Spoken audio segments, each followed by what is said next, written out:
నమస్తే, welcome to Andhraprabha. Trump ఇప్పుడు అగ్రదేశాలకు పెద్దన్న, అన్ని దేశాలకు ఆయన పెద్ద దిక్కుగా ఉన్న తర్వాత మరి అన్ని దేశాలలో ఉన్న మన భారతదేశానికి ఎటువంటి ప్రభావం ఆయన యొక్క పరిపాలన పరంగా మన మీద ఉంది, మన దేశంలో ఎటువంటి మరి చేర్పులు మార్పులు జరుగుతున్నాయి ఆయన యొక్క పరిపాలన క్రమంలో అన్న అంశాలు ఇప్పుడు చర్చించుకోబోతున్నాం. సో మనతో పాటు సిద్ధంగా ఉన్నారు doctor Vinod Kumar, IFS retired ambassador. Yes, ముందుగా మనం వారిని ఇన్వైట్ చేసుకుంటున్నాం. సార్ నమస్తే sir, welcome to the show sir. నమస్కారం దుర్గాప్రసాద్ గారు. రైట్ అండి, మరి ఇప్పుడు ట్రంప్ ఎంపిక అయిన దగ్గర నుంచి మరి ఈ రోజు వరకు మన భారతదేశం మీద పడుతున్న ప్రభావాలు, వాటి యొక్క పరిణామాలు ఎలా ఉన్నాయంటారు? ముందుగా ప్రేక్షకులకు నమస్కారం. మీ టీవీ ద్వారా మనం ఈరోజు ట్రంప్ గురించి మాట్లాడుకోవాలనుకుంటే ఎస్, ట్రంప్ 1, ట్రంప్ 2. ఇప్పుడు ట్రంప్ 2.0లో ఎలక్షన్ కన్నా ముందు నుంచే ట్రంప్ ఒక విధమైన వేవ్స్ క్రియేట్ చేయటం మొదలుపెట్టాడు. ఎందుకు అని అంటారా, అప్పుడు ఎలక్షన్ డ్యూరింగ్ టైంలో చూసినట్టయితే ట్రంప్ మీద హత్యా ప్రయత్నాలు ఎన్నోసార్లు జరిగినాయని, ఆల్మోస్ట్ ఆయన కాల్చినప్పుడు ఆ చెవు నుంచి పోయి ఆ రక్తం వచ్చి అదంతా అది హిస్టరీ అయినప్పుడు అవన్నీ దృష్టిలో పెట్టుకున్నప్పుడు అయితే ట్రంప్ ఎలక్షన్స్లలో అయితే ఏమైతే ప్రామిస్ చేశాడో, మెస్మరైజ్ చేసి ప్రజలను మంచి మెజారిటీ తోటి గెలిచి వచ్చిండు. కాబట్టి ముందే అనుకున్నాం ఏంటి అని, ఆయన కనుక గెలిచినట్టయితే కొంతవరకు హేస్టీ స్టెప్స్ అనొచ్చు, లేకపోతే ఆధిపత్యాన్ని నిరూపించుకోనికి ఏదైనా చేస్తాడు అనే ఆలోచన అయితే ఉండేది. ఓకే, ఎక్స్పెక్ట్ చేసిన దానికంటే ఎక్కువ యాక్ట్ చేస్తున్నట్టయితే కనిపించింది. ఎందుకనంటే ఇప్పటిదాకా చూసినట్టయితే దాదాపు 150 దాకా ఎగ్జిక్యూటివ్ ఆర్డర్స్ అన్ని ఇష్యూ చేశాడు. ఎగ్జిక్యూటివ్ ఆర్డర్స్ ఇష్యూ చేయడం అని అంటే మామూలుగా అది ప్రెసిడెన్షియల్ సిస్టమ్ అయినా ఇప్పుడు 2 హౌజులు మనకు అక్కడ ఉన్నప్పుడు కాంగ్రెస్, సెనేటు వాళ్ళన్నీ అప్రూవ్ చేసిన తర్వాతనే లాస్ తయారవుతాయి. కానీ ఆ అప్రూవల్ లేకుండా ప్రెసిడెంట్ ఎగ్జిక్యూటివ్ ఆర్డర్స్ ఇచ్చి ఏదైనా యాక్షన్ తీసుకోవచ్చు. అటువంటి వెసులుబాటు ఉన్నది. మిగతా ప్రెసిడెంట్స్ కూడా చాలా వరకు చేశారు. కానీ ఇంత పెద్ద ఎత్తున ఇన్ని ఆర్డర్స్ ఇష్యూ చేసి ఈ షార్ట్ పీరియడ్లో, అది ఇప్పుడు ఒక 4 ఏళ్ల పీరియడ్ కనుక తీసుకుంటే ఒక ఎన్నో ఇష్యూ ఆర్డర్స్ వచ్చినాయంటే అది వేరే సంగతి. ఇప్పుడు 40 రోజులకు కాగానే ఎన్ని ఆర్డర్స్ ఇష్యూ చేసినట్టు అన్ని ఇష్యూ చేశాడు. అదే కాకుండా కూడా తను ఏదైతే ఎలక్షన్స్లో ప్రామిస్ చేశాడో అవన్నీ షార్టెస్ట్ పీరియడ్లో యాక్షన్ తీసుకోవాలనే ఉద్దేశంతోనైతే స్టార్ట్ చేశాడు. అంటే మరి అవన్నీ పాసిబుల్ అవుతాయా అనేది ఫస్ట్ క్వశ్చన్. కొన్ని పాసిబుల్ కాకపోవచ్చు. ఎందుకనంటే ప్రెసిడెంట్ ఒకడు, తర్వాత అక్కడ ఏమైంది, మన కాంగ్రెస్ ఉంటుంది, సెనేటు, మన కాంగ్రెస్ వాళ్ళంతా కొన్ని అప్రూవ్ చేయాల్సి వస్తుంది. దాని తర్వాత బేసిక్ కాన్స్టిట్యూషన్స్కి ఎగ్నెస్ట్గా పోయినాయి, మళ్ళీ సుప్రీంకోర్టులో ఛాలెంజ్ చేయాల్సి వస్తుంది. ఇప్పుడు ఇచ్చిన ప్రెసిడెంట్ ఎగ్జిక్యూటివ్ ఆర్డర్లో చాలా ఆర్డర్స్ను కోర్టులలో ఛాలెంజ్ చేస్తున్నారు. మనం అంటే ఒక్కొక్కటి మనం మాట్లాడుకున్నప్పుడు చెప్తాను. ఇప్పుడు బర్త్ రైట్ సిటిజన్షిప్ అనేది ఒక యాక్ట్ ఉన్నది అని అంటే, ఎవరైనా పోయి అక్కడ అమెరికాలో కనుక ప్రసవించినట్టయితే, బర్త్ జరిగినట్టయితే వాళ్ళకి ఆటోమేటిక్గా సిటిజన్షిప్ వచ్చేస్తుంది. అది 14th అమెండ్మెంట్ కాన్స్టిట్యూషన్ దాని ప్రకారం అది ఇప్పటిదాకా చలామణిలో ఉన్నది. కానీ ఇప్పుడు ప్రెసిడెంట్ ఏం చేసిందంటే యాంటీ ఇమిగ్రేషన్ అనేది మేజర్ ఇష్యూ అని తీసుకున్నాడు. కాబట్టి ఎలక్షన్ టైంలో ఆయన రాగానే ఎగ్జిక్యూటివ్ ఆర్డర్ ఇష్యూ చేసిండు with immediate effect. Okay, now citizenship will not be granted, పుట్టిన వాళ్ళకి ఇక్కడ లేదు అని మొత్తం ఆర్డర్ ఇష్యూ చేసేసి, అది ఇప్పుడు కోర్టులలో ఛాలెంజ్ చేసిండ్రు. అది మళ్ళీ ఏం చేశారంటే ఆపరేషన్ చేయకుండా, ఇంప్లిమెంట్ చేయకుండా వాళ్ళు కోర్టు ఆర్డర్ ఇచ్చింది. కానీ అదృష్టవశాత్తు ఏంటంటే ట్రంప్కు 2 హౌజులలో అంటే సెనేట్లో, కాంగ్రెస్లో రెండిట్లో రిపబ్లికన్స్ మెజారిటీ ఉన్నది అని అంటే ఇప్పుడు తను అనుకున్నది అప్రూవల్స్ తీసుకోగలుగుతాడు. ఒకసారి యుఎస్ కాంగ్రెస్ అప్రూవ్ చేసింది అనుకోండి, ఆటోమేటిక్గా అది లా అయిపోతుంది. అంటే ఇప్పుడు ఎగ్జిక్యూటివ్ ఆర్డర్ అనేది అది టెంపరీ, దాన్ని ఛాలెంజ్ చేయొచ్చు. కానీ కాంగ్రెస్ ఎప్పుడైతే బోత్ హౌజెస్, సెనేట్ కూడా ఎప్పుడైతే పాస్ చేస్తుందో అది లా అయిపోతుంది. అంటే అటువంటి అవకాశాలు ఉన్నాయని చెప్పుకోవచ్చు. అయితే ఇప్పుడు మీరు అన్నది ఏంటంటే ట్రంప్ 2 గురించి అంతమంది ఎదురు చూస్తూ అప్పుడంతా అదే స్వేరింగ్ అయినప్పుడు కూడా ఎంతో సార్, అంటే sorry for the interruption sir, ఇప్పుడు ట్రంప్ 2.0 ఉంది కదా, అంటే సెకండ్ టైం మళ్ళీ వచ్చినట్లా మరి ఎవరైనా ప్రెసిడెంట్స్ ఇంత ముందు సెకండ్ టైం ఇట్లాగే ఎలక్ట్ అయ్యారా? అంటే మీరు అన్నది చాలా మంది ప్రెసిడెంట్స్ సెకండ్ టైం ఎలక్ట్ అవుతున్నారు. కానీ ట్రంప్ ప్రత్యేకత ఏంటంటే is the second president in the history అని మన అమెరికన్ హిస్టరీలోనే ఒకసారి డిఫీట్ అయిపోయి, నార్మల్గా ఇప్పుడు ఒబామా ఉన్నాడు, బుష్ ఉన్నారు, వీళ్ళంతా ఏం చేస్తున్నారంటే ఫస్ట్ టైం గెలిచారు, దాని తర్వాత సెకండ్ టైం కూడా కన్సిక్యూటివ్గా మళ్ళీ ప్రెసిడెంట్కి వచ్చేసారు. 2 సార్లు కాంటెస్ట్ చేసే వెసులుబాటు ఉంది కాబట్టి 3సారి కాంటెస్ట్ చేయరు. కానీ ట్రంప్ లాస్ట్ టైం ఓడిపోయాడు బైడెన్ తోటి. బైడెన్తో ఓడిపోకుండా గెలిచి ఉంటే మళ్ళీ ఇప్పుడు ఛాన్స్ లేకుండా ఓకే, కానీ అప్పుడు ఓడిపోయాడు. కానీ ఆ ఓటమి యాక్సెప్ట్ చేయకుండా వైట్ హౌస్ మీద దాడి చేపించాడు. అప్పుడు క్రిమినల్ అయిపోయాడు. ఆ కోర్టు కేసు కూడా ఉన్నది, జడ్జిమెంట్ కూడా, అది ఇప్పటికి నడుస్తుందండి కేసు, జడ్జిమెంట్ కూడా ఇచ్చిండ్రు, కానీ ఇప్పుడు ఇంప్లిమెంట్ కాదు, ఎందుకంటే ప్రెసిడెంట్ కాబట్టి. ఓకే, మళ్ళీ దాని తర్వాత ఎలా జరుగుతుంది అనేది మనం ఇంకా వేచి చూడాల్సి వస్తుంది. అయితే సెకండ్ పర్సన్ అంటే అంతకుముందు గ్రోవర్ ఎవరైతే ఉన్నాడో క్లీవ్లాండ్, అతను లాంగ్ బ్యాక్ ఓడిపోయి కూడా మళ్ళీ ఒకసారి సెకండ్ టైం గెలిచిండు. అలానే ట్రంప్ కూడా ఓడిపోయి మళ్ళీ సెకండ్ టైం గెలిచిండు. సెకండ్ టైం గెలవటం అనేది ఏంటంటే నాట్ సింపుల్ మెజారిటీతో కాదు, థంపింగ్ మెజారిటీతోటి. అక్కడ స్లింగ్ స్టేట్స్, తర్వాత కొన్ని వేరియస్ డెమోక్రటిక్ స్టేట్స్ అయితే వాటిల్లో కూడా మెజారిటీ, బోర్డు అంత మెజారిటీ, మిలియన్స్ ఆఫ్ ఓటర్స్తో సంపాదించుకోగలిగాడు. అంటే మెస్మరైజ్ చేయగలిగాడు. ఎలా చేయగలిగాడు అని అంటే బైడెన్ వీక్ ప్రెసిడెంట్గా చూపించాడు, వేవరింగ్ ప్రెసిడెంట్ అని. తర్వాత ఈ ఆఫ్ఘనిస్తాన్లో జరిగిన ఇష్యూస్, దాని తర్వాత వరల్డ్ వైడ్ అమెరికన్ ఇమేజ్ కొంత పడిపోతుందని, అన్ఎంప్లాయ్మెంట్ పెరిగిపోతుందని, తర్వాత ఇన్ఫ్లేషన్ అధిగమించి పెరిగిపోయిందని ఎన్నో కారణాలు చూపించి ప్రజలు నమ్మిర్రు. అంటే ఆ నమ్మకం అనేది ఎలా ఉందంటే వరల్డ్ వైడ్ మనం చూసినట్టయితే ఆ ట్రెండ్ ఒక విధంగా మారిపోతున్నది. ఒకప్పుడు లిబరలిజం ఎక్కువైపోయింది, అప్పుడు ఏమైంది, గ్లోబలైజేషన్ అనేది చాలా ఇంపార్టెంట్ అనుకున్నారు. అది అందరూ గ్లోబలైజేషన్స్ అది ఇదని నో బ్యారియర్స్ ద బార్డర్స్ అది మొదలుపెట్టి అప్పుడు ఒక విధంగా వేవ్ లెక్క వచ్చింది. ఇప్పుడు అలా కాదు, అంత నేషనలిజం, తర్వాత కన్జర్వేటిజం, అటువంటి ట్రెండ్ ఇలా డెవలప్ అయింది. కాబట్టి వేరియస్ కంట్రీస్లలో కూడా మనం చూసినట్టయితే ఆల్మోస్ట్ రైట్ వింగ్ ఐడియాలజీ తోటి వచ్చిన వాళ్ళే గెలుస్తున్నారు. డెమోక్రాట్స్ అంతా లిబరల్స్, కానీ వీళ్ళంతా కన్జర్వేటివ్స్, రిపబ్లికన్స్. సో ఆ ట్రెండ్లో మన ట్రంప్ ఒక విధమైన కరిస్మాటిక్ పర్సనాలిటీగా వచ్చేసి ఈ వాజ్ ఏబుల్ టు. అదే కాకుండా కూడా అమెరికన్ హిస్టరీలో చూస్తే ఇప్పటిదాకా లేడీ ప్రెసిడెంట్, ఉమెన్ ప్రెసిడెంట్గా వాళ్ళు ఎప్పుడు ఎన్నుకోలేదు. కమలా హ్యారిస్ ఉమెన్, తర్వాత అప్పుడు హిల్లరీ క్లింటన్ కూడా ఉమెన్తోని, ఆల్మోస్ట్ హిల్లరీ క్లింటన్ గెలిచింది అనుకున్నాం కదా, ఆల్మోస్ట్ ఒక 1 వీక్ బిఫోర్ దాకా ఎస్ అయిపోయింది అనుకున్నాను. కానీ ఆల్ ఆఫ్ ఎ సడన్ ఆ ఈమెయిల్ స్కామ్ వచ్చేసి దానికి అందరు అంటారు ఏది పుటిన్ కూడా హెల్ప్ చేశాడు, రష్యన్ హ్యాండ్ ఉన్నది అది అని కొంతవరకు ఉండొచ్చు. There is truth. ఎందుకంటే ఆవిడ ఈమెయిల్స్ పర్సనల్ మెయిల్ ఐడి నుంచి ఏదో స్టేట్ సీక్రెట్లు ఇలా దాచిపెట్టు ఏదో పంపించింది, అదంతా ఆవిడ డినే చేయటం, అది విధమైన ఏది ఏమైనా కానీ అమెరికన్ హిస్టరీలో ఆడ మనిషి ఒక ఉమెన్ ప్రెసిడెంట్గా మాత్రం ఇప్పటిదాకా రాలేదు. లేడీ ప్రెసిడెంట్ వాళ్ళు యాక్సెప్ట్ చేయాలి, అదొక టైప్. ఓకే, అందుకని దాని ఒక అడ్వాంటేజ్ అయిపోయింది. బైడెన్ వీక్నెస్ అదొక అడ్వాంటేజ్ అయిపోయింది. ఏదేమైనా కానీ గెలుచుకుంటూ వచ్చేసాడు. వచ్చిన తర్వాత ఇమ్మీడియట్గా ప్రెసిడెంట్గా స్వేరింగ్ ఇన్ చేయగానే ఎగ్జిక్యూటివ్ ఆర్డర్స్ లెఫ్ట్ రైట్ పిచ్చి ఇచ్చేస్తున్నాడు. అయితే ఏమవుతుంది అంటే ట్రంప్ ఎఫెక్ట్ ఎలా ఉంటుంది అని మనం ఆలోచిస్తే, ఒకటి మనం కొద్దిగా డీప్గా అనలైజ్ చేస్తే ట్రంప్ ఎఫెక్ట్ బోర్డ్ అంత ఉంటుంది. ఒకటేమో డొమెస్టిక్ అఫైర్స్, డొమెస్టిక్లో ఏమంటే ఇంటర్నల్గా ఏం జరుగుతుందో అది చూసుకోవాల్సి వస్తుంది. ఇంకోటేమో ఎక్స్టర్నల్ అఫైర్స్. ఎక్స్టర్నల్ అఫైర్స్లో చూస్తే వరల్డ్ వైడ్ ఎలా ఉన్న ఎఫెక్ట్ అనేది బోర్డ్ అంత ఎఫెక్ట్ ఉంది. తర్వాత ఎక్స్టర్నల్ వరల్డ్ వైడ్ వేరు, మళ్ళీ ఇండియా మీద ఏం ఎఫెక్ట్ ఉంటుంది. ఇప్పుడు ఎన్నో దేశాలకు ఏం జరిగేది, మనకేం జరుగుతున్నది ఇంపార్టెంట్. అవునండి, నేచురల్గా. సో మనం ఇప్పుడు మాట్లాడుకున్నట్టయితే సింపుల్గా ముందు మనం ఇంటర్నల్గా మొదలు పెట్టేద్దాం.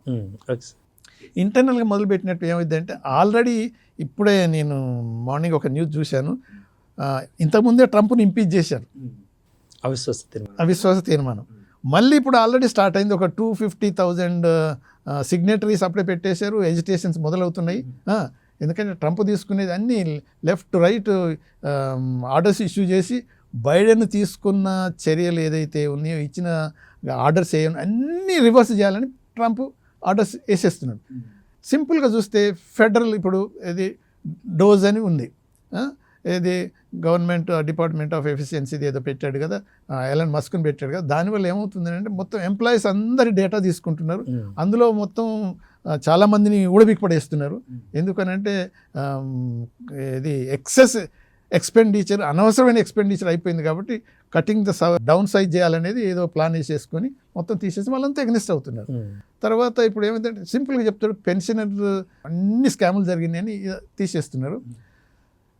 అది ఒకటి ఎఫెక్ట్ అయింది చాలా. ఎందుకంటే అక్కడ ఫెడరల్ ఇప్పుడు ఈరోజు సింపుల్గా ఆలోచిస్తే నిన్నగాక మొన్న ఒక క్వాడ్ ఇక్కడ మనకు సెమినార్ జరిగింది, దానికి పోయి నేను ఇనాగ్రేట్ చేశాను. ఓకే, యుఎస్ కన్సుల్ జనరల్ రాలేదు. ముందు అంత యాక్సెప్ట్ చేసి వస్తామన్నారు. వాళ్ళని అడిగితే ఎందుకు రాలేదని అంటే ట్రంప్ వచ్చాడు కదా, ఎవరిని ఏం చేస్తారో ఏం పోయి మాట్లాడాలో ఎవరికి అర్థం కావట్లేదు. ఓకే, అందరికి భయమే. ఏమన్నా అన్నారనుకో ఇమీడియట్గా నెక్స్ట్ డే నోటీసు. అసలు వీళ్ళందరికీ నోటీసులు ఇచ్చేసి you justify your job, is it necessary to continue in the job అని క్వశ్చన్స్ కూడా వస్తుంటే ఇగ్నోర్ చేసిన మళ్ళీ క్వశ్చన్స్ వచ్చాయంటే ఇప్పుడు చాలామంది తీసేయాలి.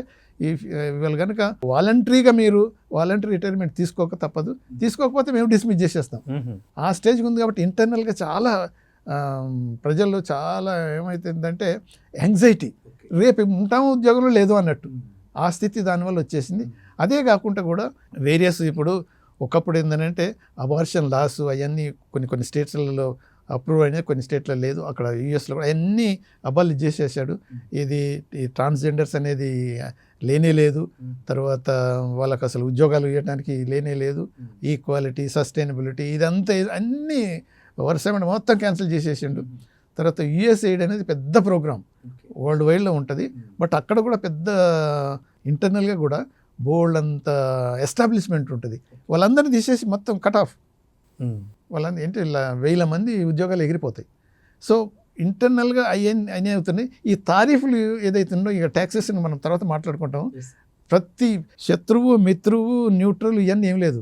వరుస పక్కకు ఇది Mexico, Canada, America tripartite agreement చేసుకొని వాళ్ళన్నీ ఈ ట్రేడ్ వ్యవహారాలను చూసుకుంటున్నారు. ట్రంప్ ఉన్నప్పుడే జరిగింది అది ఫస్ట్ టైం. ఇప్పుడు వచ్చేసి అదంతా క్యాన్సిల్. నో, 25% ఇమీడియట్గా కెనడా మీద వేస్తుండే, 25% మెక్సికో మీద వేసేస్తుండే. ఇప్పుడు మళ్ళీ ఇంకోటి ఏంటంటే దీనివల్ల వాళ్ళకి ఎఫెక్ట్ పడుతుంది కదా.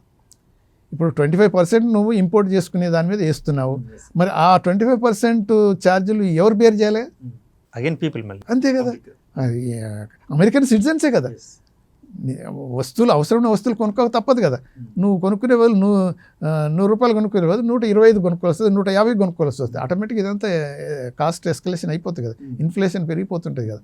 తర్వాత ఇక అక్కడ ఏంటంటే అంతకుముందు ఏముందంటే ఎన్విరాన్మెంట్ ప్రొటెక్షన్ అనేది మామూలుగా అమెరికన్స్ ఆయిల్ ప్రొడక్షన్స్, డ్రిల్లింగ్ అవన్నీ బంద్ చేసారు. అప్పుడు ఈయన ఏమన్నాడు, నో ఇమ్మీడియట్గా మనం డ్రిల్లింగ్ మొదలు పెట్టాలి, డ్రిల్ బేబీ డ్రిల్, ఇక్కడే ఆయిల్ సర్ప్లస్ చేసేస్తాను, దానివల్ల మనమే ఎక్స్పోర్ట్ చేసే పరిస్థితులు ఉంటుంది. అక్కడ అవన్నీ రివర్స్, బైడెన్ తీసుకున్న స్టెప్స్ అన్నిటినీ రివర్స్ చేయాలని మొత్తం చేసేసాడు, ఆర్డర్స్ ఇష్యూ చేశాడు. ఇంటర్నల్గా చాలా వరకు ప్రజలు ఎందుకు ట్రంప్ను గెలిపించామా అనే సందిగ్ధంలో పడేటట్టు మాత్రం జరుగుతుంది. అంటే ఇతర దేశాల్లో కూడా ముఖ్యమంత్రులను ఎందుకు గెలిపించామా అన్న ఒకటి ఇది వస్తుంది. మరి ఏకంగా అగ్రదేశాలకి పెద్దన్నగా ఉన్న ట్రంప్ గారి మీద రావడం ఎలా తీసుకోవచ్చు? సరే, ఇప్పుడు అదే ఇంటర్నల్ వదిలిపెట్టి మరి మీరు అన్నారు కాబట్టి అన్న పెద్దన్న పద్ధతిలో చూస్తే ఇప్పుడు ట్రంప్ వచ్చిన తర్వాత ఓకే, స్వేరింగ్ ఇన్ సెరమనీకి ఇది అప్పుడు కొంతమందిని ఇన్వైట్ చేశారు, కొంతమంది రాలేదు, కొంతమంది అయిపోయింది. దాని తర్వాత ఇక మొత్తం స్టేట్ విజిట్స్ అన్నీ అవుతున్నాయి. మన ప్రైమ్ మినిస్టర్ కూడా పోయాడు. వితిన్ 20 days లోపలనే ప్రైమ్ మినిస్టర్ అక్కడ మన ప్రైమ్ మినిస్టర్ ఉన్నాడు. మంచిగానే విజిట్ బాగానే జరిగిందని అనుకోవచ్చు. రిలేషన్ కూడా మంచిగానే ఉందని, మంచిగానే అంటే ఉందంటే ఇప్పుడు అదే యాక్చువల్గా మన ప్రైమ్ మినిస్టర్ ఫస్ట్ టైం అక్కడ పోయినప్పుడు అబ్కి బార్ ట్రంప్కి సర్కార్ అనేది ఆయన అక్కడ పోయి క్యాంపెయిన్ చేసిండు హూస్టన్లో. అది చాలా పొరపాటు, చేయకూడదు. ఎందుకనంటే అక్కడ డెమోక్రాటిక్ పార్టీ నుంచి డెమోక్రాట్స్ ఉన్నారు, సెనేటర్స్ ఉన్నారు, వాళ్ళ కాంగ్రెస్ మెన్ ఉన్నారు, రిపబ్లికన్స్ ఉన్నారు. ఎందుకంటే అది బిగ్ ఈవెంట్ కాబట్టి, ప్రైమ్ మినిస్టర్ విజిట్ కాబట్టి. అటువంటి అప్పుడు ఒక ప్రెసిడెంట్కు క్యాన్వాసింగ్ చేయటం అది పొరపాటు, చేయకూడదు. ఆయన ఓడిపోయాడు అప్పుడు, అది ఓడిపోయాడు.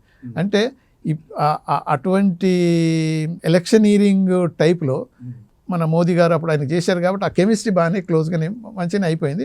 విజిట్లో కూడా బాగానే, కానీ ఎంత విజిట్ అయినా ఒకటి చిన్న మాట చెప్పాలని అంటే మామూలుగా ప్రెసిడెంట్స్, ప్రైమ్ మినిస్టర్స్ విజిట్ చేసే ముందు అన్ప్లజెంట్ ఈవెంట్స్ జరగకుండా చూసుకుంటాం. ఎందుకంటే నేను అంబాసిడర్గా, కన్సుల్ జనరల్గా, హై మినిస్టర్గా, డిప్లొమాటిక్ కోర్లో ఎంతోమంది నేను 12 వివిఐపి విజిట్స్ అంటే ప్రెసిడెంట్, ప్రైమ్ మినిస్టర్ విజిట్స్ అని నేను కండక్ట్ చేశాను. ఎన్నో డాక్యుమెంట్స్, బయోలేటర్లు, ఇంటర్నేషనల్ డాక్యుమెంట్స్ అన్ని నేను స్క్రూటనైజ్ చేస్తూ తయారు చేసి ఉన్నాను. మాకు తెలుసు అట్లీస్ట్ ఇటువంటి అన్ని ఏం చేస్తామని అంటే ఆ విజిట్ అయ్యే ఒక వారం రోజుల ముందు ఇటువంటి బ్యాడ్ న్యూస్ లేకుండా, విజిట్ అయిపోగానే ఇమ్మీడియట్గా బ్యాడ్ న్యూస్ లేకుంటే చూసుకుంటాం. అలా కాకుండా 3 రోజుల ముందు ప్రైమ్ మినిస్టర్ అక్కడ దిగే ముందే ఇమ్మీడియట్గా ట్రంప్ ఇండియా ఈ ఛార్జింగ్ టూ హై, 150%, 100% తారీఫులు వేసేస్తున్నది, నేను 25% వేసేస్తాను, అల్యూమినియం, స్టీలు అన్నాడు. అల్యూమినియం స్టీల్లో యాక్చువల్గా మనం ఇంపోర్ట్ చేసుకుంటున్నాం ఇప్పుడు అమెరికా నుంచి. ఆ స్టేజ్ దాటిపోయింది. దానివల్ల మనకే లాభం వస్తుంది, పెద్ద ఆయనతో ఏముండేది. కాకపోతే ఏంటంటే ట్రేడ్ సర్ప్లస్ ఉన్నది. ట్రేడ్ సర్ప్లస్ అని అంటే ఎంత ఉన్నది? అది 46-47 బిలియన్ అంతే. అది 100 కొద్ది ట్రేడ్ సర్ప్లస్లు వేరే కంట్రీస్లు ఉన్నాయి. ఇప్పుడు చైనాతో చూసుకుంటే ట్రిలియన్ దాకా సర్ప్లస్. అది వేరే సంగతి. 850 బిలియన్స్ ఒకసారి అన్నట్టు చూసుకుంటున్నాం. అంత పెద్ద మనకు లేదు. అయినా కానీ ఇండియాను విజిట్ ముందే ఐసోలేట్ చేసి ప్రతి స్పీచ్లో ఇండియాను అనేస్తున్నారు హై తారీఫ్ కంట్రీ అంటే అది చేయవలసిన పద్ధతి కాదు. బట్ మన ఒక ఇండియా నుంచే కాదు. తర్వాత ప్రైమ్ మినిస్టర్ అక్కడ దిగుతున్న ముందే మన యాంటీ ఇమిగ్రేషన్ మెజర్స్ అనేది, ఇల్లీగల్ ఇమిగ్రెంట్స్ అని వాళ్ళందరినీ స్పెషల్ ఫ్లైట్లో, మిలిటరీ ఫ్లైట్లో, ఎయిర్ ఫోర్స్ ఫ్లైట్లలో చైన్లు వేసేసి, శాకిల్స్, తర్వాత చైన్స్ అవన్నీ వేసేసి అలా ఘోరంగా టెర్రరిస్టులు ట్రీట్ చేసి తీసుకొచ్చి డంప్ చేయటం. అది ఒక 2 రోజుల తర్వాత ఇప్పుడు ఆ విధంగా హ్యాండ్ కప్స్ వేయడం, లేకపోతే అటు చైన్స్ వేయడం, ఒక అంబాసిడర్గా మీ యొక్క కామెంట్ ఏంటంటారు ఆ పరిస్థితి మీద? అది రియల్గా అన్ఫార్చునేట్ థింగ్. కాకపోతే వాళ్ళు జస్టిఫై చేసుకునేది ఏంటంటే మెక్సికో బార్డర్ నుంచి, ఆ సదరన్ బార్డర్ నుంచి వచ్చే వాళ్ళంతా criminals, drug addicts, anti social elements ఉన్నారు కాబట్టి వీళ్ళందరినీ ట్రాన్స్పోర్ట్ చేసేటప్పుడు వాళ్ళు సెక్యూరిటీ వీళ్ళ మీదనే ఎదురుదాడి చేయొచ్చు ఇలాగ మనం కనుక చేంజ్ చేయకపోతే అనేది వాళ్ళ జస్టిఫికేషన్. సరే, ఓకే. ఇప్పుడు వీళ్ళెవరు అనేది తెలియదా వాళ్ళకు పంపించినామంటే అది వేరే, సెగ్రిగేట్ చేసి చేయొచ్చు వాళ్ళని. వీళ్ళు నార్మల్గా ఉద్యోగాల గురించి పోయి ఉన్న పిల్లలు, తండ్రులు వాళ్ళందరినీ సపరేట్ చేసేసి తీసుకొచ్చి వీడు టెర్రరిస్టు, నాన్ టెర్రరిస్ట్కు డిఫరెన్స్ లేకుండా అందరు టెర్రరిస్ట్గా బ్రాండ్ చేసి అలా చేయటం అనేది, చైన్ లేచి పంపించడం అనేది అయితే మంచిది కాదు. అది ప్రైమ్ మినిస్టర్ విజిట్ ముందు, ప్రైమ్ మినిస్టర్ విజిట్ తర్వాత, అది ఒక విజిట్ అయిపోయిన తర్వాత చేస్తే పెద్ద ఫరక్ ఏం పడుతుంది? అది 4 days 2 days కంటే ఎక్కువ పట్టదు డిలే అయిపోతే. 4 days తర్వాత చేస్తే ఏమవుతాయి? కానీ అది నో ఇది జనరల్ పాలసీ. అయితే మెక్సికో వాళ్ళకి పంపిస్తే, వెనిజువాలాకి పంపిస్తే వాళ్ళు ప్రొటెస్ట్ చేశారు, కానీ మనం చేయలేదు. అంటే ఏమన్నట్టే మనం సక్కం భయం అన్నట్టు లెక్క. అంటే ఈవెన్ ప్రధానమంత్రి గారు కూడా క్వశ్చన్ చేయలేకపోయారు కదా అక్కడికి వెళ్ళిన తర్వాత అన్నది ఒకటి బయట వినిపిస్తుంది. అదే ఇప్పుడు దీనికన్నా ముందే 18,000 మంది ఇల్లీగల్ ఇమిగ్రెంట్స్ కన్ఫర్మ్ అయ్యారు, ఇండియన్స్, మీరు తీసుకెళ్ళండి అని డిసెంబర్లోనే చాలా డిస్కషన్ అయింది మినిస్టర్ నుంచి. అంత తెలుస్తుంటుంది మాకు కావాలి. అయితే మనం అనేది ఏంటంటే ఓకే మీరు ఐడెంటిఫై చేశారు, కానీ మేము కూడా వాళ్ళు ఇండియన్ సిటిజన్స్ అయినా లేకపోతే పాకిస్తాన్ సిటిజన్స్ కన్ఫర్మ్ చేసుకోవాలి కదా అంటే, లేదు మేమంతా కన్ఫర్మ్ చేసాం, మీరు యాక్సెప్ట్ చేయండి బలవంతంగా అని మన మీద రుద్దనికి ప్రయత్నం చేస్తే కొద్దిగా టైం పడుతుంది అన్నారు. లేదు మీకు మేము టైం ఇచ్చామని పంపించేసాం బలవంతంగా. ఇక దాన్ని యాక్సెప్ట్ చేసినాం. దాంట్లో పక్కకు వెనిజువలా, మెక్సికో, మిగతా దేశాలు పక్క ఉన్న వాళ్ళు ఎంత ప్రొటెక్ట్ చేశారో మనం అంత చెయ్యలేదు అనేది అయితే వినపడ్డది. అదైతే నిజం. అని అంటే ఇప్పుడు అదే ఎక్స్టర్నల్ ఎఫెక్ట్స్ ట్రంప్ .0లో ఎంత ఉన్నది అని అంటే, ఆయన స్వెరింగ్ ఇన్స్టెడ్ కానీ various countries heads of the government, prime మినిస్టర్లు, ప్రెసిడెంట్లు పోయి ఆయనకు మోనార్క్ లైక్ చక్రవర్తి కనుక అది స్వెరింగ్ ఇన్ అయిన తర్వాత అందరు పోయి కప్పం కట్టుకోనికి దండాలు పెట్టి చేసినట్టే అంత లైన్ కట్టిపోయినట్టే అనిపించింది అదంతా చూస్తుంటే. ఇక ఒక్కొక్కరిని చూస్తుంటే ఇక ఆయన చూడు జెలెన్స్కీది ఇది యుక్రెయిన్ ప్రెసిడెంట్గా జెలెన్స్కీని ఇచ్చిన ట్రీట్మెంట్ ఎంత ఘోరంగా అంటే, సరే ఇక వాడొక పిచ్చోడే. అంటే మన జెలెన్స్కీ ప్రెసిడెంట్ ఆఫ్ యుక్రెయిన్ కూడా ఆయన కూడా అంత డిగ్నిఫైడ్ మేనర్లో బిహేవ్ చేసినట్టు కూడా కనిపించలేదు. బట్ ఈవెన్ దెన్ పబ్లిక్గా అంత చేసుకోవాల్సిన అవసరం లేదు. ఈ వాజ్ ఇన్సల్టెడ్ సో మచ్. దాని తర్వాత ఇప్పుడు నాటో చీఫ్ కూడా కలిశాడు ఆయన, తర్వాత ఐర్లాండ్ ప్రైమ్ మినిస్టర్ కూడా కలిసిన వాళ్ళందరికీ ఇప్పుడు EU ఉంది. ఇప్పుడు రెండు విధాలు, ఒకటేంటి అమెరికాకు అలీస్ ఫ్రెండ్స్, అమెరికాకు అపోనెంట్స్ లైక్ రష్యా అయినా, చైనా అయినా, నార్త్ కొరియా అయినా, అటువంటి ప్లేసులు ఉన్నాయి, కంట్రీస్ ఉన్నాయి అనుకో, ఇరాన్. సో వాళ్ళతోని మాట్లాడే పద్ధతి ఒక విధంగా ఉండాలి, అల్లీస్ తోటి ఫ్రెండ్స్ తోటి మాట్లాడే పద్ధతి ఒక విధంగా ఉండాలి, న్యూట్రల్ కంట్రీస్ తోని ఒక విధంగా ఉండాలి. అదేమీ లేదు ట్రంప్కు. అంటే అందరికీ ఒకటే అంతే జనరల్ రూల్. ఓకే, ఇమ్మీడియట్గా ఏమన్నాడు, స్వెరింగ్ ఇన్ అయిపోగానే పక్కకే కెనడాకు మెక్సికో 25% ఇమీడియట్గా వేసేస్తున్నాను ఛార్జీలు అనేసి, వాళ్ళు రిటాలియేట్ చేసేసరికి నన్ను వద్దు, తర్వాత అంటే మార్నింగ్ ఒక మాట మాట్లాడుతున్నా, మధ్యాహ్నం ఒక మాటలు మాట్లాడుతున్నా, సాయంత్రం ఒక మాటలు మాట్లాడుతున్నా. ఆపోజిషన్ వాళ్ళు ఏమైనా ఏం కామెంట్స్ వెళ్ళలేదు సార్ దాని మీద, ట్రంప్ మీద ఇట్లా చేస్తున్నందుకు? చేస్తున్నారు, కానీ ప్రెసిడెంట్ కాబట్టి హీ హాజ్ దట్ అథారిటీ, దాన్ని ఛాలెంజ్ చేస్తున్నారు చాలామంది. అదే డిస్కషన్ అవుతుంది, అపోజిషన్ కాదు, కన్జర్వేటివ్స్, మన ఈవెన్ రిపబ్లికన్స్ కూడా ఇప్పుడు స్టార్ట్ చేశారు వాళ్ళ దాంట్లోనే.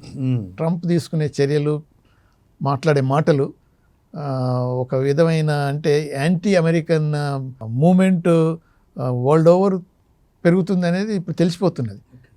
ఇప్పుడు అక్కడ కూడా ఇప్పుడు నిన్నగా మొన్న ఇది ఆ పాలస్తీనియన్ సపోర్ట్గా స్టూడెంట్స్ ఎవరు గ్యాదర్ అయ్యి ర్యాలీలు చేస్తే వాళ్ళందరినీ మొత్తం మేము డిపోర్ట్ చేసేస్తాం, గ్రీన్ కార్డ్ హోల్డర్స్ అయినా పర్వాలేదు, నేచురలైజ్డ్ అయినా కానీ పర్వాలేదు, వాళ్ళందరినీ సిటిజన్షిప్ క్యాన్సిల్ చేసి బయట పంపించేస్తాం. అంటే ఇంతకుముందు ఎలా ఉండేది అని అంటే చాలా వరకు లిబరల్ యాటిట్యూడ్ ఉండేది బైడెన్ టైంలో. ఇప్పుడు అలా కాదు, స్ట్రిక్ట్ మెజర్స్ తీసుకుంటాం, అందరిని పంపించేస్తాం అనేది మొదలు పెట్టేసిండ్రు. తర్వాత అదే ఇంటర్నల్గా మీరు అన్నట్టు అపోజిషన్ నుంచి అంటే డెమోక్రాట్స్ నుంచి ఉన్నది డిస్కషన్ అవుతూనే ఉన్నది, క్రిటిసైజ్ చేస్తున్నారు, మ్యాక్సిమం మీడియా కూడా క్రిటిసైజ్ చేస్తున్నది, కానీ అంత పెద్దగా లేదు. సో ఇప్పుడిప్పుడే కదా 1 నుంచే వచ్చింది కదా, 40 days కాలేదు కదా, అంటే 20th నుంచి ఇంకా 2 months కూడా నిండలేదు. సో స్లోగా డెవలప్ అవుతుంది. మళ్ళీ అది ఇంటర్నల్గా కొద్దిగా అపోజిషన్ అయితే పెరిగిపోతుంది. కోర్ట్స్లలో కూడా ఫార్చునేట్గా ట్రంప్ 1లో సుప్రీంకోర్టు వేకెన్సీస్ రావడం వల్ల తన అనుకూలమైన జడ్జిలను నియమించేసుకున్నాడు. ఫస్ట్ టైం వచ్చినాడు. ఇప్పుడు వాళ్ళే ఉన్నారు. ఓకే, ఇప్పుడు ఏదైనా అయినా కానీ సుప్రీంకోర్టులో స్టిల్ దే ఆర్ కంటిన్యూయింగ్, ఇంకా చాలా కాలం కంటిన్యూ అవుతాయి. ఆయన ఫేవరబుల్గానే డిసిషన్స్ వస్తాయి, జడ్జిమెంట్లు వస్తాయి, అన్ని అంటే బాగున్నాయి. కాకపోతే ఇప్పుడు క్రిటిసిజం ఎంతవరకు పోయిందని అంటే ఇంటర్నల్గా హిట్లర్ టైప్లో పోతున్నాడు, డిక్టేటర్షిప్లో పోతున్నాడు అనేది అయితే వచ్చేసింది. తర్వాత ఇప్పుడు ఎక్స్టర్నల్గా చూసినట్టయితే నైబర్స్ మీద ఇదే, తర్వాత యూరోప్ మీద, EU మీద అంటే యూరోపియన్ యూనియన్ ఒకప్పుడు ఎప్పుడో క్లోజ్ ఉండే, ఇప్పుడు నాటో మీద, తర్వాత ఇక మిగతా కంట్రీస్ ఇండియా లాంటిది అయినా మిగతా అదర్ ఇంకా వేరే వాటి ఏ కంట్రీ నుంచి అయినా ఇప్పుడు ఏమంటున్నాడు, ఓకే ఇప్పటిదాకా బైడెన్ అడ్మినిస్ట్రేషన్ అంతకన్నా ముందున్న ప్రెసిడెంట్లు కూడా అందరూ అమెరికాకు నష్టం చేశారు, నేనే అమెరికాను make America great again MAGA తీసుకొచ్చాను, దాన్ని చెయ్యాలని అంటే కెనడాను 51 రాష్ట్రంగా మారుస్తాను, ఆక్రమించేస్తాను, దాని తర్వాత గ్రీన్లాండ్స్ దాన్ని నేను ఆక్రమిస్తాను, పనామా కెనాల్ను ఆక్రమించేస్తాను, అది గల్ఫ్ ఆఫ్ మెక్సికో అయితే గల్ఫ్ ఆఫ్ అమెరికా మార్చేసేది, పేరు మాత్రం పెద్ద ఏముండదు. అంటే ఇటువంటి ధోరణి ఏమవుతుందని అంటే ఎక్స్పాన్షనిస్ట్ ట్రెండ్లో కెనడా వాళ్ళు ఏమన్నారు, వేయిమెంట్గా మేము అపోజ్ చేస్తాం, ఏంటి అమెరికా ఎలా మనల్ని ఆక్యుపై చేసి ఎనెక్ట్ చేసుకోగలుగుతుందని వాళ్ళు మొదలుపెట్టారు. అంటే ఒకవేళ వాళ్ళు ఈ ఇష్యూలో ఫైట్ చేయాలంటే ఎవరిని కన్సల్ట్ చేయాలి సార్? అంటే మమ్మల్ని మీరు ఆక్యుపై చేస్తున్నారు కదా అంటూ వాళ్ళు ఎక్కడ సవాల్ చేసే అవకాశం ఉందంటారు? అంటే ఇప్పుడు ఇంటర్నేషనల్ కూడా ఇప్పుడు ఏమైంది అంటే ఇప్పుడు ఒకటి, ఇప్పుడు కెనడా ఉన్నది నైబర్ కంట్రీని, కెనడా యూరోప్ అంతా ఒకటైపోతుంది ఇప్పుడు. ఎందుకంటే ఈ జెలెన్స్కీ ఇది జరిగినప్పుడు యూకేలో మన యూకే ప్రైమ్ మినిస్టర్ మీటింగ్ పెట్టి మేము యుక్రెయిన్కి సపోర్ట్ చేస్తున్నాం, ఇప్పుడు ట్రంప్ ఏదైతే వార్నింగ్ ఇచ్చాడో యుక్రెయిన్ ప్రైమ్ మినిస్టర్కు ప్రెసిడెంట్కు జెలెన్స్కీకి, సో అది సరి అయిన పద్ధతి కాదు, మేము మీకు సపోర్ట్ కంటిన్యూ చేస్తాం అని ఆ మీటింగ్ పెట్టి కెనడా కూడా వచ్చింది. ఇప్పుడు వీళ్ళకి ఏంటంటే ఇప్పుడు ఆర్గనైజేషన్స్ ఎలా ఉంటే G7 అని ఉంది, G7లో కెనడా హోస్ట్ చేస్తుంది ఇప్పుడు. Canada is important country G7. ఈ G7 కంట్రీస్ అని అంటే మన యూరోప్లో ఉన్న కంట్రీస్, తర్వాత ఈ జపాన్ వీళ్ళు ఉన్నారు కాబట్టి, సో అదొకటి ఉంటుంది, యూరోపియన్ యూనియన్ ఉంటుంది, తర్వాత అఫ్ కోర్స్ UN ఆర్గనైజేషన్స్ ఉంటాయి. ఏదున్నా కానీ అంత దూరం నేను అనుకునేది ఏంటంటే ఇదంతా ట్రంప్ తన సుప్రీమసీని ప్రూవ్ చేసుకోనికి తను అనుకున్నదలా అనేస్తున్నాడు, దాని తర్వాత తగ్గిపోతున్నాడు. డిగ్రేడ్ అవుతుంది సార్, కరెక్ట్, అంతే కదా. అయితే అనేది ఏంటంటే ఇగో నేను ప్రామిస్ చేసిన ఎలక్షన్స్లో ఏదైతే ప్రామిస్ చేసినో దాన్ని అన్నిట్లో నేను యాక్షన్ తీసుకుంటున్నానని డొమెస్టిక్ ఆడియన్స్ ఇంటర్నల్గా వాళ్ళకి చూపించుకోనికి నేను వెనక పోవట్లేదు, అన్ని చేస్తున్నాను. దాని తర్వాత ఏమవుతుందంటే కొన్ని ఇంప్లిమెంట్ అయ్యే అవకాశం ఉంటే, కొన్ని ఇంప్లిమెంట్ కాకుండా కోర్టులు అడ్డం వస్తాయి, కొన్ని వేరియస్ విధాలు ఉంటాయి. కానీ కాకపోతే ఏంటంటే దూకుడుతనం వల్ల ఇప్పుడు చూసాం, ఇప్పుడు తన ఈ తారీఫ్స్ మీద ఏదైతే లెఫ్ట్ రైట్ తారీఫ్స్ వేసేస్తున్నాడు కదా, దానివల్ల ఏమవుతుందంటే వరల్డ్ ఎకానమీ, ఇప్పుడు అమెరికన్ ఎకానమీ దెబ్బతింటుంది, వరల్డ్ ఎకానమీ అంతా కూడా దెబ్బతింటుంది. ఇప్పుడు స్టాక్ మార్కెట్స్ ఎవ్రీవేర్ చూసాం కదా, పతనం అయిపోతుంది. ఎందుకంటే అన్సర్టనిటీ. అసలు ట్రంప్ ఏం చేస్తాడు అనేది కరెక్ట్ స్టెప్ తీసుకుని దాని మీద నిలబెట్టుకుంటే లేదు. పొద్దున్న నేను 50% తారీఫ్స్ యాడ్ చేస్తావు, సాయంత్రం వచ్చేసరికి అది క్యాన్సిల్ చేసేస్తుంది, పోస్ట్ పోన్ చేస్తుంది. సో అటువంటిప్పుడు బిజినెస్ మ్యాన్కు, ఎనీ బిజినెస్ మ్యాన్ అయినా బిజినెస్ వరల్డ్లో అన్సర్టనిటీ, పర్టికులర్లీ స్టాక్ మార్కెట్కు uncertainty is the worst enemy. దానివల్ల ఏమవుతుందంటే ఇలా అయిపోతుంది, పతనం అయిపోతుంది. ఒకసారి పడిపోయిన తర్వాత ఏమవుతుంది, మొన్న ఏమైనా స్టేట్మెంట్ ఇచ్చిందంటే అదే మరి ఇటువంటి అప్పుడు ఎకానమీ రిసెషన్ వస్తుందా అంటే ట్రాన్సిషన్ పీరియడ్ రావచ్చు అనేసరికి బోర్డ్ అంతా స్టాక్ మార్కెట్ పడిపోయి. సార్, ఈ రెసిషన్ పీరియడ్లోనే ఆర్థిక మాంద్యం గురించి ప్రస్తావన అవుతున్నప్పుడు ఈ జీతాలు తగ్గించడం కూడా ఒక మంచి పద్ధతే అంటూ కూడా ఒక నిర్ణయం తీసుకున్నట్లుగా లేటెస్ట్గా తెలుస్తోంది. ఎంతవరకు కరెక్ట్ అంటారు అది? అదే కదా, ఇప్పుడు అమెరికన్ దాంట్లో ఇప్పుడు ఆయన ఏమంటాడంటే బిలియన్స్ ఆఫ్ డాలర్స్ వేస్ట్ అయిపోతున్నాయి, దాంట్లో ఎన్ని స్కామ్స్ జరుగుతున్నాయి అమెరికాలోనే అని ఒక సింపుల్ ఎగ్జాంపుల్. ఇది డోజ్, ఎలన్ మస్క్ ఆయన తీసుకొచ్చిన స్టాటిస్టిక్స్ ప్రకారం ఏంటంటే పెన్షన్స్ ఉంటుంది, సోషల్ సెక్యూరిటీ దాంట్లో పేమెంట్స్లల్లా 200 సంవత్సరాలు ఉన్న ఆయన కూడా ఒక పేరు రాసుకొని ఆయనకు కూడా పేమెంట్ ఉన్నది, 150 సంవత్సరాలు ఉన్న మనిషి కూడా పేమెంట్ అవుతున్నట్టు. ఇవన్నీ ఎక్కడ ఉంటాయి, ఇవన్నీ ఫాల్సే కదా అని ఏదో చూపించండి. మరి అది ఎంతవరకు వచ్చిందో, ఎందుకంటే ట్రంప్ అంటే నేను ఎప్పుడు అంటూనే ఉంటాను, Trump is unguided missile.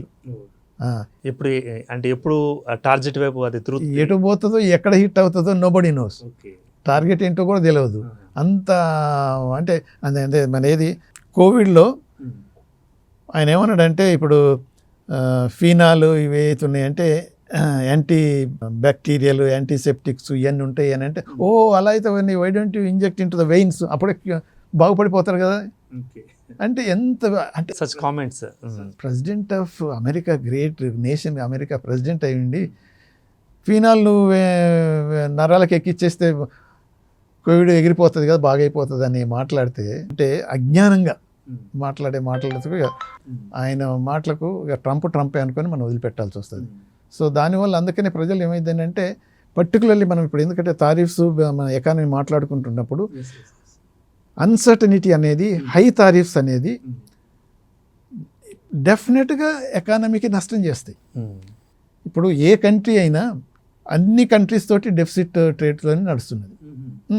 America అంతా ఏది ఏమంటారు, క్రెడిట్ కార్డు, ఈ డెఫిసిట్ బడ్జెట్ తోటే వాళ్ళంతా నడుస్తుంది. ఎందుకంటే వాళ్ళది గ్రీన్ బ్యాక్, ఇది డాలర్ డామినెన్స్ కదా, అవసరం ఉన్నంత డాలర్ ప్రింట్ చేసుకోగలుగుతున్నారు. అంటే అది ఉట్టిగానే కాదు, గోల్డ్ రిజర్వ్స్ ఉన్నా కానీ, సో వాళ్ళకున్న అడ్వాంటేజ్ని బట్టి సో వాళ్ళ ఎకానమీ ఇంత డెఫిసిట్ ఉన్న ఇన్ని కంట్రీస్ తోటి ఇంకా నడుస్తుంది అని అంటే వాళ్ళకున్న అడ్వాంటేజెస్ కొన్ని ఉంటాయి. అంటే లైక్ నాలాంటి వాళ్ళకి అగ్రరాజ్యం, అగ్రదేశం, మళ్ళీ అక్కడ దానికి ప్రెసిడెంట్ అంటే చాలా ఎక్స్పెక్టేషన్ చేసుకుంటుంటాం హైలీగా మేమైతే. అంతే కదా, ఇప్పుడు సూపర్ పవర్ ఒకప్పుడేమో ఇది కోల్డ్ వార్ టైంలో ఉండేది, ఈక్వల్ సూపర్ పవర్ లెక్క ఇటు రష్యా ఇటు అమెరికా అనుకుంటున్నాం.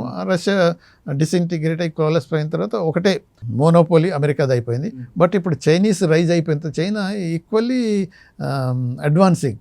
ఫర్ ఎగ్జాంపుల్ ఇప్పుడు మనం చూసాం కదా ఆర్టిఫిషియల్ ఇంటెలిజెన్స్లో మనం ఏమనుకున్నాం, చాట్ జీపీటీ ఇది గ్రేట్ అనుకుని ఏదో అందరూ అనుకున్నాం, వాడు తీసుకొచ్చి ఇంకోటి కొత్తగా వచ్చేసింది డీప్ సీక్ తీసుకొచ్చి నువ్వు 100 మిలియన్లతో తయారు చేస్తున్నావు, నేను 6 మిలియన్లతోనే డీప్ సీక్ తీసుకొచ్చి మీకన్నా ఈక్వల్ ఇంకొకసారి సుపీరియర్గా పర్ఫామ్ చేస్తుందని అందరూ అంటున్నారు. చైనా చెప్పిన మాట. అంటే ఇటువంటి ఇప్పుడు హైటెక్లో కూడా చైనా ఛాలెంజింగ్. ఇంకా ఒక 10 సంవత్సరాలు చూసినట్టయితే అమెరికా వెనకబడిపోతుందనే భయం అమెరికన్స్ కూడా పట్టుకుంటుంది. అంటే అటువంటి పరిస్థితి ఉంది కాబట్టి ఇప్పుడు మల్టీపోలార్ వర్డ్ అయింది. సో ఇది యూనిపోలార్ అయ్యి సుప్రీం ఆర్ సూపర్ పవర్ ఒక్కటే లేదు. సో అందుకనే ఇప్పుడు ట్రంప్ తీసుకునేది ఏదైతే చర్యలు ఉంటాయో దానివల్ల అమెరికాకు అంటే ఆయన అనేది ఏంటంటే షార్ట్ టర్మ్లో ఏదో గెయిన్ రావచ్చు, కానీ లాంగ్ టర్మ్లో అమెరికన్ ఎకానమీ దెబ్బతింటుంది. ఓకే, నీ హై టారిఫ్స్ పెడుతున్నప్పుడు ఆటోమేటిక్గా నీ ఇండస్ట్రీ దెబ్బతింటుంది కదా. నువ్వు ఎలా దెబ్బతింటుంది అని అంటే హై టారిఫ్స్ పెట్టి, తన ఉద్దేశం ఏంటంటే హై టారిఫ్స్ పెట్టి మ్యానుఫ్యాక్చరింగ్ అమెరికాలోనే తయారు చేయించాలి, అమెరికాలోనే ఇండస్ట్రీస్ డెవలప్ కావాలని ఆయన ఆర్గ్యుమెంట్. ఓకే, సో యాక్చువల్గా జరిగేది ఏంటి, కాంపిటేటివ్నెస్ అనేది ఎప్పుడు పెరుగుతుంది? ఇప్పుడు చైనీస్ అంత చీప్గా తయారు చేసి అమ్ముతున్నారు కదా, మరి వాళ్ళ ప్రోడక్ట్ తోటి నువ్వు కంపీట్ చేస్తే వరల్డ్లో నీ ట్రేడ్ పెరుగుతుంది. లేదు నువ్వు హై టారిఫ్స్ అక్కడ విధించినావు అనుకో, వాళ్ళ ప్రొడక్ట్స్ మన దగ్గరికి రాకపోవచ్చు, కానీ మీ ప్రొడక్ట్స్ కాస్ట్ ఎక్కువ ఉన్నది కాబట్టి బయట ఎక్కడ అమ్మలేరు కదా. సో నీ ఉన్న 350 మిలియన్ 335 మిలియన్స్ ఎంతమంది ఉండో అదే నీ మార్కెట్ అయిపోతుంది. అలా కాదు కదా, billions of people out side the America ఉన్న వాళ్ళ మార్కెట్లకు నువ్వు పెనిట్రేట్ చేసుకోవాలని అంటే నీ కాంపిటేటివ్నెస్ కూడా పెరగాలి. సో అందుకని అది దెబ్బతింటుందని ఇప్పుడు అనేది. ఈ టారిఫ్స్ ప్రొటెక్షన్ నువ్వు ఇస్తా అనుకుంటున్నావు అమెరికన్ కంపెనీస్, కానీ లాంగ్ టర్మ్లో American companies out side companies పర్టికులర్గా ఇప్పుడు అమెరికా, మన చైనా అయినా ఇండియా అయినా ఇటువంటి కంట్రీస్ వస్తున్నప్పుడు వాటి టెక్నాలజీ అయినా వాళ్ళ ప్రొడక్ట్స్తో కంపీట్ చేయలేవు, లాస్ అవుతుంది, దెబ్బతింటుంది అని వాళ్ళ ఆర్గ్యుమెంట్. అదైతే కరెక్టే. సో అందుకని షార్ట్ టర్మ్ గెయిన్స్ గురించి ఇప్పుడు ట్రంప్ తీసుకునేది ఈ టారిఫ్ ట్రేడ్ వార్ అని అంటాం, టారిఫ్ ట్రేడ్స్. ఈ టారిఫ్ ట్రేడ్ వార్లో అమెరికాకు ఇనిషియల్గా గెయిన్ అనిపించినా కానీ చాలా వరకు లాంగ్ టర్మ్లో అమెరికన్స్కు దెబ్బతింటుంది.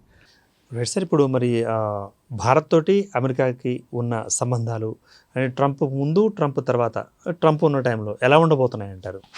ఇప్పుడు మనం చాలా ముందుకు పోని అవసరం లేదు, కానీ ఇప్పుడు బైడెన్ పీరియడే అనుకుందాం.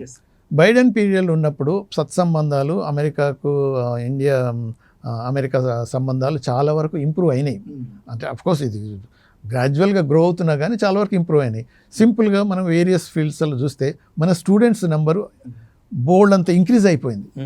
అయితే ఫెసిలిటీస్ ఎలా ఇచ్చారు అని అంటే మన స్టూడెంట్స్ పోయినప్పుడు అక్కడ యూనివర్సిటీలలో అడ్మిషన్ తీసుకొని తర్వాత యూనివర్సిటీలలోనే ఇప్పుడు ఓపీటీ అనేది ఏదైతే ఉంటుందో ఒక లిమిటెడ్ అవర్స్ నువ్వు పని చేసుకోవచ్చు చదువుకుంటూ. సో అది యూనివర్సిటీలోనే చేసుకోవాలని రూల్ ఉంటుంది. కానీ బైడెన్ అడ్మినిస్ట్రేషన్ ఉన్నప్పుడు నువ్వు బయట పోయి పని చేసుకున్నా ఎవరు పట్టించుకోలేదు. ఇప్పుడు ఈయన వచ్చి కట్ చేసేసాడు, అవన్నీ చేసుకోవడానికి వీలేదు, యూనివర్సిటీలో ఉంటే చేసుకో. యూనివర్సిటీలో అందరికీ ఎక్కడ దొరుకుతుంది? రాదు. సో ఇప్పుడు అందుకని చాలామంది ఫోన్లు చేసి, లేకపోతే మేము ప్రవాసీ ప్రజావాణి అని పెట్టాము ఇక్కడ ప్రజాభవన్లో, ఒక డెస్క్ పెట్టాము, ఎన్ఆర్ఐస్ ఐ ఇష్యూస్ అని. అందరూ వచ్చి ఇలా అడుగుతున్నారు, మా వాళ్ళు ఇక్కడ ఉన్నారు అన్నీ. ఇప్పుడు బైడెన్ పీరియడ్ ఇవన్నీ మాకు ప్రాబ్లం లేదు, మన ట్రంప్ రాగానే అందరికీ భయం అవుతుంది, బయటికి పోనీయకుండా, బయటికి పోయి ఏదైనా పని చేసినా కానీ మొత్తం రికార్డ్ చేసి తర్వాత వాపస్ పంపిస్తున్నారు. అవన్నీ ఎన్నో ఇల్లీగల్, నువ్వు you're not suppose to do అని అది తీసుకొని యాక్షన్స్ కూడా తీసుకుంటున్నారు. ఇక్కడ నుంచి డబ్బులు పంపించడానికి కష్టం అవుతుంది. ఎలా అంటే మరి ఇక తప్పదు. ఇప్పుడు ఆ కంట్రీ రూల్స్ ఇలా ఉన్నాయి. వాళ్ళు లిబరల్గా ఉన్నప్పుడు అది వేరే సంగతి, కానీ అది ఇప్పుడు జరగనప్పుడు మరి కొంతవరకు మిడిల్ ఆఫ్ ది కోర్స్ ఉన్నారు కాబట్టి కంప్లీట్ చేసుకొని రావాలి. మళ్ళీ పోయే వాళ్ళకి ఇప్పుడు స్టూడెంట్స్కు ట్రంప్ పీరియడ్లో కష్టం. ఎందుకు అని అంటే ఆ లిబరల్ టెండెన్సీ ఏదైతే మారిపోయిందో స్ట్రిక్ట్గా వీళ్ళు ఇంప్లిమెంట్ చేయాల్సి వస్తుంది. సరే, నువ్వు ఇక్కడ నుంచి ఇంతకుముందు ఒకసారి పోయి కాలేజీలో అడ్మిషన్ యూనివర్సిటీలో అడ్మిషన్ దొరికితే ఒక టర్మ్ నువ్వు పే చేసిన తర్వాత మిగతా అంతా అక్కడ వాళ్ళు పని చేసుకొని అడ్జస్ట్ చేసుకునేవాళ్ళు. ఇప్పుడు అది జరగదు. తర్వాత ఇప్పుడు H1B వీసా ఉంది, అంటే మన ఎంప్లాయీస్ పోయే వాళ్ళందరికీ. ఇంతకుముందు ఏముందంటే H1B వీసా ఉన్న వాళ్ళు అక్కడ మామూలుగా ఒక కంపెనీ నుంచి ఇంకో కంపెనీకి కూడా పోవచ్చు. తర్వాత దాని రెన్యువల్ కూడా అక్కడే చేసుకునే అవకాశం కూడా కల్పించిండు బైడెన్. ఇప్పుడు అదేం లేదు, క్యాన్సిల్. అదే బైడెన్ గారు ఏం చేస్తారు, అవన్నీ క్యాన్సిల్. తర్వాత ఇప్పుడు F1 వీసా ఉంది, స్టూడెంట్ వీసా ఉందనుకో, వాళ్ళ స్పౌజ్ వీసా కూడా F4 ఇస్తారు, వాళ్ళు కూడా అక్కడ పని చేసుకోవచ్చు. తర్వాత ఇప్పుడు H1B వీసా వాళ్ళు ఉన్న కూడా వాళ్ళు కూడా స్పౌజ్ పని చేసుకోవచ్చు. అవన్నీ క్యాన్సిల్ చేసేసాను. అంటే చాలా వరకు బైడెన్ పీరియడ్లో ఇచ్చిన వెసులుబాట్లు అన్నీ కట్ అయిపోయింది. అంటే ఒక ఆలోచన ప్రకారం ఇవన్నీ ఇట్లా చేస్తున్నారా? బైడెన్ గారు చేసినవన్నీ ఆపోజిట్ చేయటమేనా, లేకపోతే అనాలోచితంగా చేస్తున్నారు అనుకోవచ్చు అంటారా? కొంతవరకు అనాలోచితంగానే జరుగుతున్నట్టు అనిపిస్తుంది. ఇప్పుడు ఎందుకనంటే ఒబామా టైం నుంచి కూడా అప్పుడు ఏమనుకున్నారంటే, ఇప్పుడు H1B వీసాతో వచ్చిన వాళ్ళు హై స్కిల్డ్ అవసరాన్ని బట్టి వచ్చింది కాబట్టి వాళ్ళతో పాటు ఈక్వల్గా స్పౌజ్ హైలీ స్కిల్డ్ మన దగ్గర ఉండి అవైలబుల్ ఉన్నారు కాబట్టి వాళ్ళని మనం ఎందుకు ఉపయోగించుకోకూడదు, మనకు అవసరం ఉంది కాబట్టి అని రిలాక్స్ చేసేసారు. అది వర్క్ పర్మిట్స్ అలో చేశారు. ఇప్పుడు అనేది ఏంటంటే లేదు వాళ్ళంతా వచ్చి ఇక్కడ పనిచేయడం వల్ల మన ఉద్యోగాలు ఎగిరిపోతున్నాయి. సో అందుకని వాళ్ళని కట్ చేస్తే మన వాళ్ళకు ఉద్యోగాలు దొరుకుతాయి అనేది. సో ఓకే సరే, ఉద్యోగాలు దొరుకుతాయి అని అంటే ఇప్పుడు కార్పొరేట్ CEOs తర్వాత మ్యాగ్నెట్స్ వాళ్ళంతా అనేది ఏంటంటే ఉద్యోగాలు లేవని దొరకటం కాదు, కానీ ఉద్యోగానికి సరిపోయే అర్హత ఉన్న స్కిల్ లేబర్ మన దగ్గర లేదు. అంటే మీరు ట్రైన్ చేసేసేయండి అంటాడు. ట్రైనింగ్ చేయటం అనేది ఒక్కరోజు కాదు కదా, is a long process, continuous process. So ఆ పద్ధతిలో మొదలు పెడుతూ స్లోగా అబ్జర్వ్ చేసుకోవచ్చు కదా. నో ఇమ్మీడియట్గా వీల్ స్టాప్ ఆల్ దిస్ అని అంటే దానివల్ల ఏమైందంటే అక్కడ కంపెనీస్ కూడా దెబ్బతి. మళ్ళీ అదే కాకుండా అదే రివర్స్ మళ్ళీ ఇప్పుడు ఎలన్ మస్క్ ఉన్నాడు. నో H1B వీసా అవసరం, అది లేకపోతే మన అమెరికన్ ఎకానమీ దెబ్బతినిపోతుంది. ఆయన కూడా H1B వీసా మీద పోయినాడే. సో అది అవసరం. మళ్ళీ ట్రంప్ కూడా అనేసిండు H1B visa very good visa, నా దగ్గర కూడా పనిచేసే వాళ్ళు చాలామందికి అదే వీసాలు ఉన్నాయి అని అన్నాడు. అనటం వేరు, మళ్ళీ యాక్షన్స్ వేరు. ఇప్పుడు ఆ రెన్యువల్స్ జరగట్లేవు అక్కడ. తర్వాత ఇక్కడ నుంచి వాళ్ళు ఇప్పుడు మళ్ళీ ఇండియాకి రావాలి రెన్యూ చేసుకోవాలంటే, ఇక్కడ వస్తే అక్కడ మన అపాయింట్మెంట్లు దొరకట్లేవు. అంటే అది స్ట్రిక్ట్గా ఇంప్లిమెంట్ చేయటం ఏంటి అని అంటే డినే ఇవన్నీ టాక్టిక్స్ మొదలు పెట్టేస్తున్నారు. కాబట్టి దానివల్ల మన స్కిల్డ్ మ్యాన్ పవర్ అక్కడికి పోనీకి డిఫికల్ట్ అవుతుంది.